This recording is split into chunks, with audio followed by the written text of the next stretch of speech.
Welcome to my channel. ఇప్పుడు మనం భద్రాచలం నుంచి పర్ణశాలకు అయితే వెళ్తున్నాము.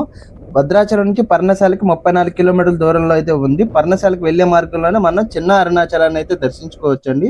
ఇదేనండి ఈ చిన్న అరుణాచలం.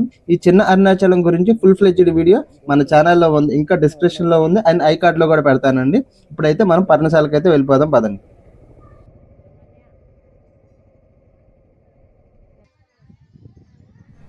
ఇదేనండి రామాయణంలో ఎంతో కీలకమైన సంఘటన జరిగిన పవిత్రమైన ప్రదేశం పర్ణశాల.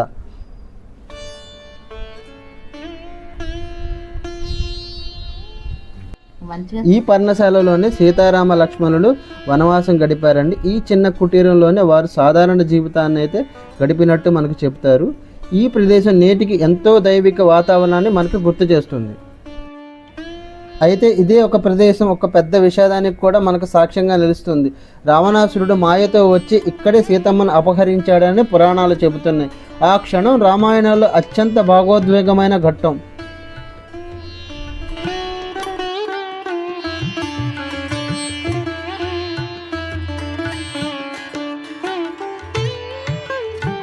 కానీ ఈ పర్ణశాలను అత్యంత పవిత్రమైనది ఏంటంటే సీతమ్మ పాదాలు. ఇక్కడ కనిపించే ఈ పాద చిహ్నాలే సీతమ్మ అడుగుజాడలని భక్తులు విశ్వసిస్తారు. ఈ పాదాలను దర్శించుకుంటే మన జీవితంలో అన్ని కష్టాలు తగ్గుతాయని, మనకు శాంతి కలుగుతుందని అంటారు.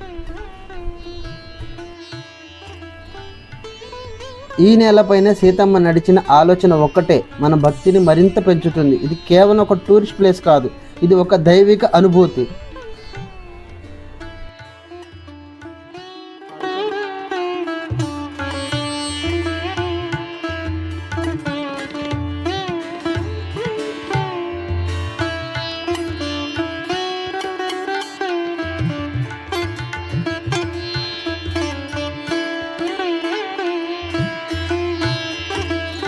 ఇదేనండి ఎంతో పవిత్రమైన గోదావరి నది. పదండి నదీ విహారానికి అయితే వెళ్ళిపోదాం.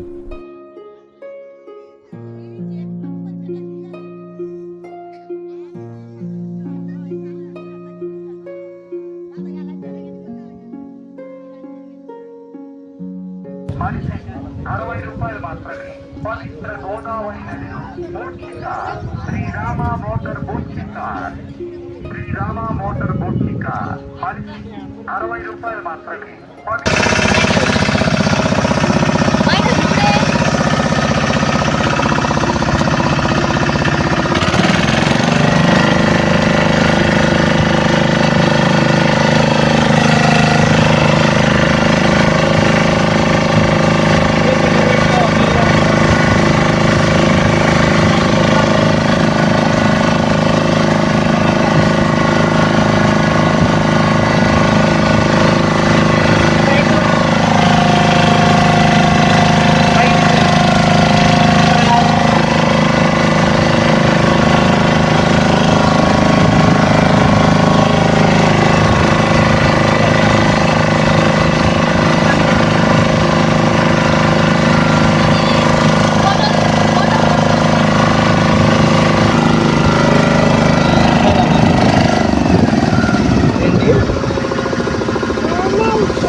జలకన్య ఏదే జలకన్య లోపల ఉంటుంది. జలకన్య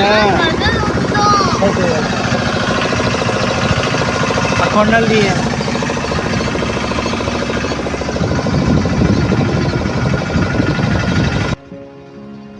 మీరు ఎప్పుడైనా పర్ణశాలకు వెళ్ళారా? సీతమ్మ పాదాలను దర్శించుకున్నారా? కామెంట్స్లో తప్పక చెప్పండి. ఇలాంటి మరిన్ని దేవాలయ వీడియోల కోసం మా ఛానల్ ఇప్పుడే సబ్స్క్రైబ్ చేసుకోండి.